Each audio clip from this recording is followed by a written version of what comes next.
Cuman kan ada masa-masanya di mana kita tuh kayak ngerasa kayak kita nih nggak butuh gitu lah. Kita lagi nggak butuh sama barang itu misalkan. Tetap kamu beli juga? Tetap, karena buat aku ketika kita membeli sesuatu atau menghargai pedagang kecil bukan karena kebutuhan, tetapi karena kita peduli dan mau membantu. Seperti itu. Aku lagi jualan nih. Gue langsung masuk. Maaf ya. Tapi memang berarti dari apa yang diajarkan sama orang tua itu melekat banget dari kecil sampai dengan saat ini ya? Sangat melekat. Tapi aku penasaran deh. Namanya manusia kan mungkin kita ada di momen-momen yang ya iman itu kan ups and down gitu kan. Ada yang bilang iman itu ups and down. Terus juga ada yang bilang kita budian juga gitu. Ada nggak kamu pernah menolak gitu? Atau nggak pernah sama sekali dari kecil? Nggak pernah, karena aku mikirnya kalau selama kita mampu untuk membantu orang lain, ya kita harus melakukan itu, karena buat aku itu adalah kewajiban. Gitu, membantu sesama umat manusia yang membutuhkan adalah kewajiban kita. Sama sekali nggak pernah? Nggak pernah sih, aku ngelakuinnya tulus dan aku suka ngelakuinnya. Masya Allah, tepuk tangan dulu dong. Luar biasa dari kecil. Nah, kamu mulai melakukan itu dari umur berapa sih? Dari umur 7-8 tahun. 7-8 tahun aja kamu udah melakukan itu ya? Wow, luar biasa. Nah, terus kan kamu sudah menjalani itu tuh lama tuh, dari umur 7 tahun kamu mulai berbagi sama orang, kamu mulai peduli sama orang, kamu melihat dan coba mendengarkan mereka gitu kan. Kenapa akhirnya malah terjun ke pramugari? Kalau misalnya waktu jadi pramugari, karena bukan suatu kebetulan ya. Jadi waktu itu aku sempat kerja di kantor gitu. Terus aku ngerasa kayak lagi capek-capeknya gitu, misal kerja di darat macet gitu. Aku kan naik bis, turun bis setiap harinya. Nah, final hati aku mikir kayak, wah kayaknya aku harus kerja di penerbangan aja supaya nggak macet. Ini lucu nih. Karena itu bukan cita-cita aku. Oh gitu. Iya, terus aku cuma mengucap aja dan ternyata ada lamaran. Aku cuma iseng aja kirim email dan ternyata alhamdulillah keterima. Oke. Gitu. Jadi memang itu tuh awalnya karena kamu iseng gitu ya? Iya, karena kan dulu sebenarnya aku kerjanya kantoran gitu. Terus pernah jadi model juga. Jadi benar-benar nggak ada kepikiran jadi pramugari awalnya. Oke. Gitu. Terus kamu ngelihat lowongan itu dari siapa?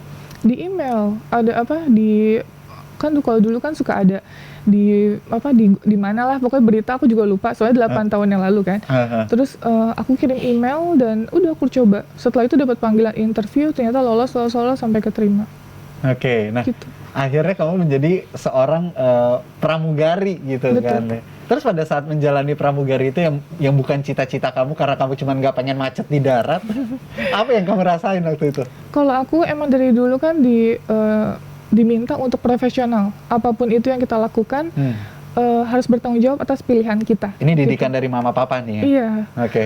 Terus akhirnya pas aku jadi pramugari memutuskan, waktu itu kan ada kontrak selama 3 tahun. Jadi tidak boleh menikah, tidak boleh keluar dari maskapai itu karena akan ada punishment lah ya. Terus setelah itu 3 tahun berlalu, ternyata aku enjoy dengan pekerjaan itu. Karena segala sesuatu yang kita jalani ikhlas, tujuannya baik, pasti akan menemukan titik di mana kita suka jalaninnya. Yang bikin kamu enjoy jadi pramugari apa sih?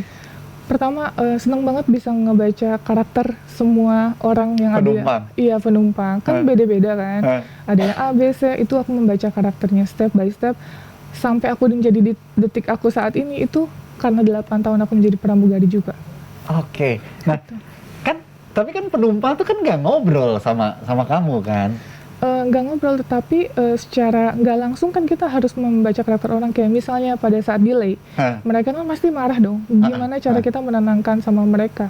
Bagaimana penyampaian kita ketika ada sesuatu yang terjadi, mungkin mereka merasa tidak nyaman. Itu kan ada apa sih, pembacaan karakter, ada yang tenang, ada yang mungkin kasar, ada yang nggak terima, kayak gitu-gitu. Kalau kamu ngelihat aku saat ini, kira-kira karakterku gimana? Karakternya humble sih. Aku ngelihatnya easy going. Kayak gitu.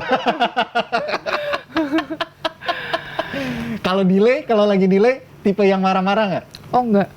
Kayaknya mengerti karena ada sebagian orang yang mungkin smart karena delay itu karena sesuatu keselamatan yang nggak mungkin kita memaksakan penerbangan di saat pesawatnya sudah benar-benar dalam kondisi yang belum bisa diterbangkan gitu. Terus aku ngerasa kalau misalnya aku manggilnya apa, Mas Kak Sahil aja. Oh Sahil, Mas Sahil kayaknya berisik woi. kalau Mas Sahil kayaknya smart, lebih kayak tenang, lebih mengerti dengan kondisi mungkin kalau lagi delay seperti itu. Aku memang menenangkan. Lagi. Oke, jadi dengan kamu menjadi pramugari itu kamu lebih mengerti karakter orang gitu. Betul. Tapi emang sebenarnya itu ada kelasnya atau emang itu bawaan pribadi kamu kalau kamu tuh ternyata punya bakat untuk membaca karakter orang sih? Oh enggak, aku ngerasa semua pramugari bisa seperti itu. Karena kan hampir setiap hari kita bertemu sama orang berbeda-beda, beratus-ratus orang.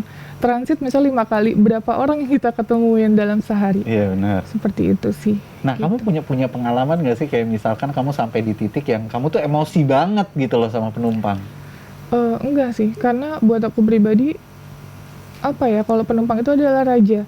Apapun kesalahannya ya kita harus meminta maaf gitu. Tapi kamu pernah dimaki-maki sama penumpang? Pernah, apalagi kalau delay. Udah makanan sehari-hari. Tapi kita ngasih pengertiannya juga baik agar mereka juga bisa mengerti, oh emang benar karena alasan keselamatan seperti itu. Oke. Nah, pada saat menjadi pramugari itu kamu dimaki-maki itu ya namanya naluri gitu kan, kita sebagai manusia kan ada emosinya juga kan. Apa yang bikin kamu akhirnya bisa meredam itu tuh apa sih? Kalau aku mikirnya mereka kan tidak mengerti apa yang terjadi sebenarnya. Jadi emang tugas kita, kewajiban kita untuk memberikan edukasi, penjelasan edukasi bahwa yang terjadi seperti ini. Kalau mereka masih marah ya kita harus mengerti. Mungkin kalau kita jadi mereka yang mungkin punya kesibukan atau ada urusan yang penting banget dan ternyata delay, mungkin juga kesel gitu. Jadi kita memposisikan sebagai mereka aja sih.